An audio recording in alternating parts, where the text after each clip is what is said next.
c'est l'heure de vous informer. Merci de nous accueillir chez vous. Au sommaire de ce journal, le Premier ministre Augustin Matata Ponyo vient d'autoriser le premier décaissement de 6 milliards de francs congolais, soit 34 millions de dollars américains pour la construction de l'immeuble du gouvernement. Il ne sera plus question pour les élèves finalistes du cycle secondaire d'aller au maquis. Mais également, il est interdit aux écoles d'imposer aux parents l'achat d'uniformes. Des sanctions sévères seront appliquées à l'endroit des récalcitrants. Propos du gouverneur de la ville-province de Kinshasa. Enfin, le comité préparatoire paritaire de concertation nationale est arrivé au terme de sa mission. Les réactions de quelques membres du comité dans ces journaux.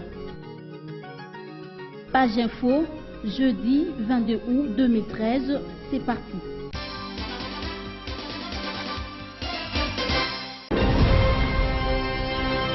De la promesse à l'acte, le Premier ministre de la République démocratique du Congo vient de concrétiser ce mercredi 21 août 2013 les instructions de l'initiateur de la révolution de la modernité, Joseph Kabila Kabange, relatives au financement des travaux de construction de l'immeuble de 11 niveaux pour le gouvernement central. Au nom de son équipe, le chef du gouvernement Matata Ponyo a autorisé le premier décaissement estimé à plus de 6 milliards 459 millions de francs congolais, soit plus ou moins 34 millions de dollars américains pour cette construction confiée à l'entreprise chinoise Zhengwei Technic Corporation. Le Premier ministre circonscrit la rencontre qui a une forte symbolique. Nous avons donc pensé qu'il était important que le premier paiement se fasse de la manière la plus officielle possible. Ceci pour témoigner à la face de tous les Congolais qu'effectivement, les travaux financés par des ressources propres du trésor public, ça constitue une réalité vivante. Le respect du délai de construction du dit immeuble, soit fin décembre 2014, et le sentiment de gratitude à l'égard du chef de l'État, Patrice Kitebi et Fridolin Kaswechi en ont parlé. Saisir l'opportunité de cet événement pour féliciter d'abord le chef de l'État pour son leadership visionnaire et pour votre implication. Vous remercier vous aussi pour votre implication personnelle à concrétiser tous les engagements du chef de l'État. L'un des atouts d'un partenariat durable, c'est l'équité et le respect des engagements mutuels. Je pense que l'acte que vous présidez aujourd'hui témoigne de notre détermination à respecter nos engagements. Le directeur général des Zhengwei Technic Corporation, SPRL, Liu Zigang, qui a remercié les autorités du pays pour leur marque de confiance, a repris l'engagement ferme de rendre ces bâtiments comme convenu en respectant les termes de référence.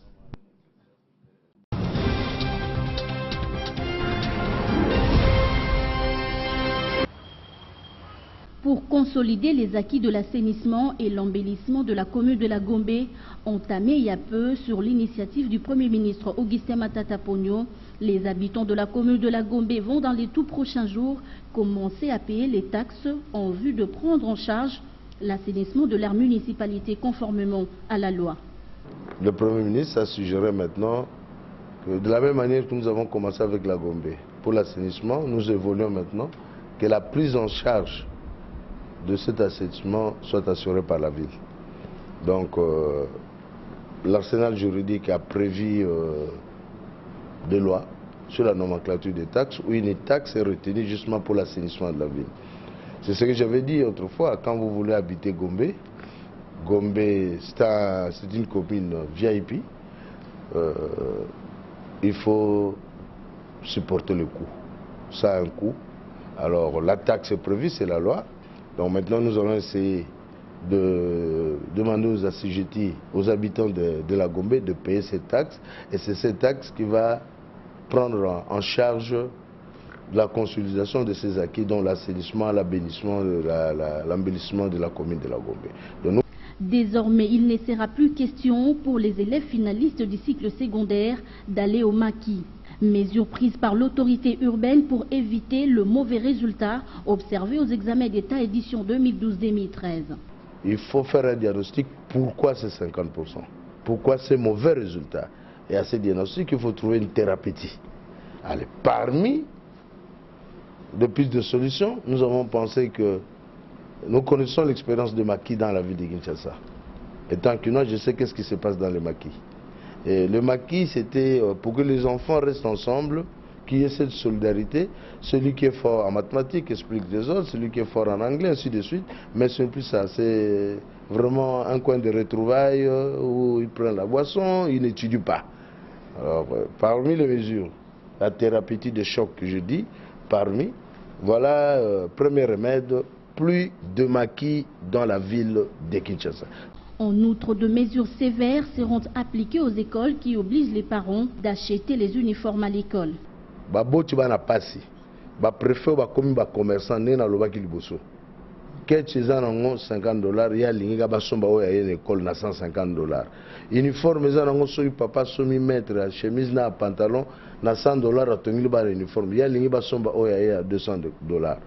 Préfet oyo ako obligé parce que ce que nous avons fait, au monde qui n'a pas sommes à l'école, que nous sommes à l'école, mais c'est obligatoire.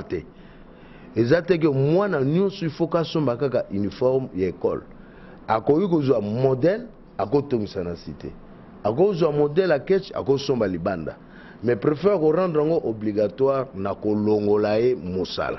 Le Premier ministre Augustin Matata Ponyo a également présidé une séance de travail sur les infrastructures, réunion ouverte aux responsables de grands travaux et des agences commises aux travaux de la route de l'aéroport international d'Ndjili jusqu'à Limete. Et pour ce qui est des autres travaux, notamment les passages qui doivent se faire au niveau de l'arrêt Banounou pour éviter de perturber la fluidité du trafic et d'allonger le circuit pour les véhicules qui viendraient de Matete qui devraient se rendre à Limete ou au centre-ville.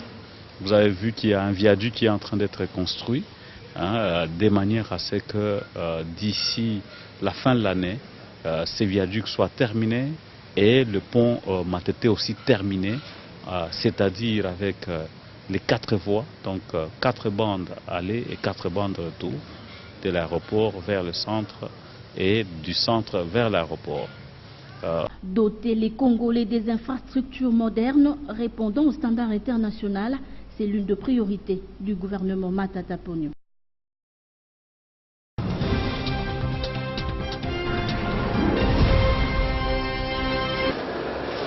Le comité préparatoire paritaire des prochaines concertations nationales a clôturé ses travaux ce mercredi 21 août 2013. L'ambiance conviviale qui a caractérisé ces séances de travail n'a pas laissé indifférents les membres de ces comités. Nous n'avions que 2 missions. Enrichir le règlement intérieur et les thématiques, c'est tout. Et dans le règlement intérieur, le président avait fait un certain travail. Nous avions corrigé ou apporté des modifications là où nous avions commencé à apporter. Il nous a soumis aussi certains soucis qu'il avait, que ce soit d'ordre financier ou d'autres ordres. Nous avions mis un peu tous ces points-là à l'ordre et ça reste à leur discrétion qu'ils ont à soumettre au chef de l'État. Les consensus étaient les modes de travail au cours des séances du comité préparatoire, comme l'atteste cet autre membre du comité préparatoire, membre de l'opposition politique.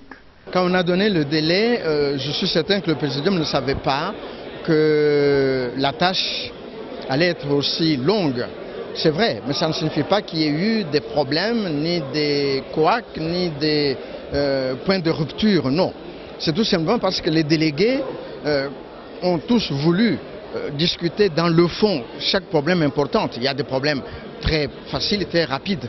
Mais il y en a d'autres qui ont nécessité de longs débats, mais chaque fois, et c'est ça qu'il faut dire avec insistance, chaque fois on a trouvé des solutions consensuelles à tous les problèmes qui se sont posés, sans qu'il y ait eu un seul risque de rupture et de blocage. En ce qui concerne la sécurité des participants à ces forums nationaux, les comités préparatoires s'y est également attelés. Nous avons constaté qu'on ne peut pas prévoir immunité dans un règlement intérieur.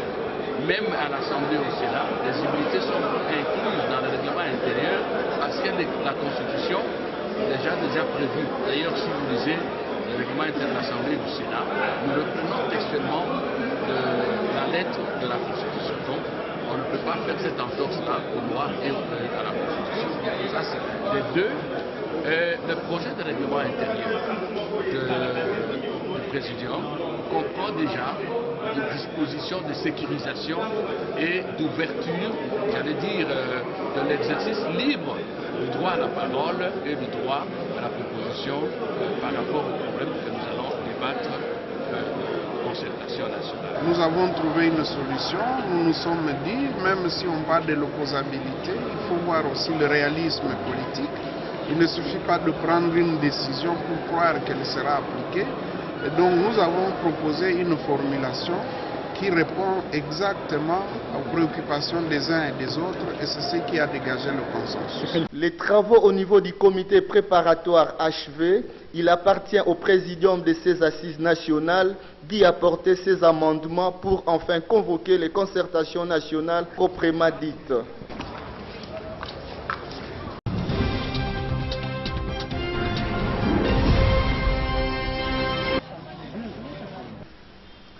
La rééducation et la réinsertion des enfants abandonnés, appelés communément enfants de la rue ou enfants chégués.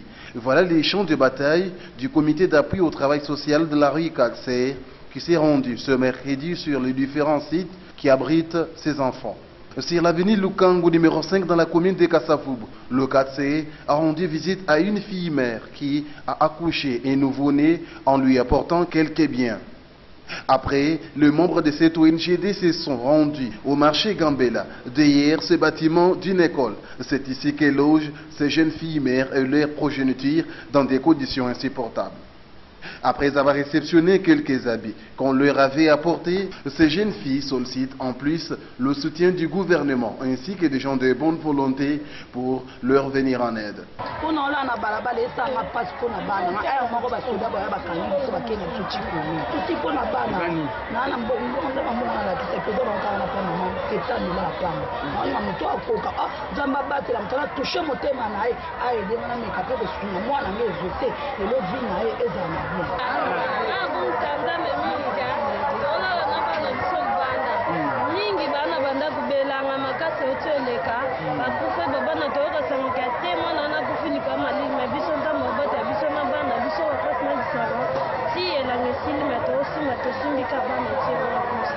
Pour clôturer la journée, le Katser a partagé un repas autour d'une table avec ses enfants abandonnés. L'occasion pour les coordonnateurs du Katser et d'Omukendi de donner la signification de cette activité. Nous avons voulu organiser cette journée pour essayer de sensibiliser les jeunes sur leurs droits et sur leur retour dans leurs familles respectives. Mais nous avons voulu faire cette activité autour d'un repas, effectivement pour essayer de recréer une certaine confiance entre ces jeunes et le monde adulte. Dans un pays qui opte pour l'émergence, la RDC présente encore des défis majeurs à ce qui concerne le social de sa population.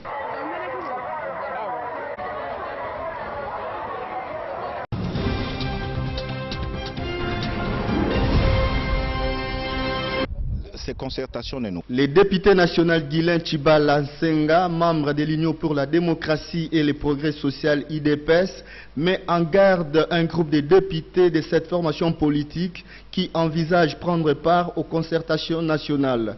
Guilain Tchibala estime qu'un tel acte ira à l'encontre de la consigne édictée par les partis et son président. Ces concertations ne nous concernent pas. Ça, je m'inscris en faux.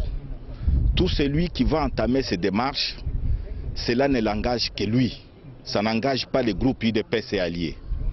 Tout celui qui va se contenter d'entrer dans ces concertations, ça n'engagerait que lui et non pas l'UDPS et alliés. Donc, le président Tshisekedi, il a été invité officiellement par Sassou et le samedi, le jour de Zoma est passé. Le président Tshisekedi s'est excusé pour des raisons personnelles.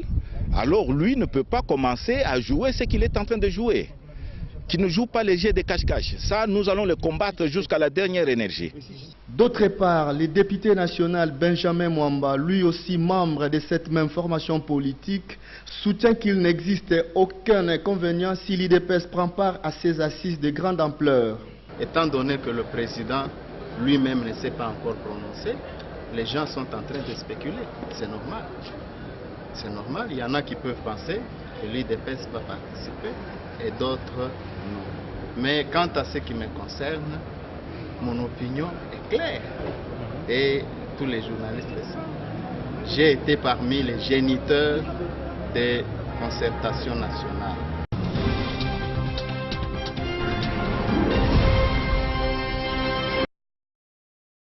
La population de la commune d'Ndjili, plus précisément au quartier 13, croupissent dans le noir. En effet, les habitants de ces coins de la capitale ne se servent plus du courant électrique depuis un certain temps. Tous les appareils électroménagers, notamment les congélateurs, frigos, fer à repasser et autres, ne sont plus en usage au quartier 13. Quant à l'obscurité, n'en parlons pas. Elle est devenue le moyen pour les criminels, appelés communément Kuluna, d'opérer facilement chaque nuit sans être inquiétés ni identifiés. Rencontrer les habitants de la commune d'Ndjili, quartier 13, crient au secours. Pour manque de courant et même insécurité dans le milieu, et bien les Bakuluna, le temps la boutou est comment difficile parce que ce temps la boutou est fait que l'éclairage est athée, vous avez un risque de tout en battu à ma donc ceux qui te reconnaissent qui n'a pas autorité en mot canabiso, va mettre épée pour résoudre les problèmes au Italie, le Syrie, pour la contrer où il y a quartier 10, quartier 13, na commune ya Ndjili. Ah bon, ah, je suis sur courant. Le rogo est dans la montée. Donc vraiment dans la montée pour la nini. Donc comment même que toute image, n'eng la télévision, ça on a mandat, mais tout est raconté pour courant dans la montée. Et puis au moins tant sur le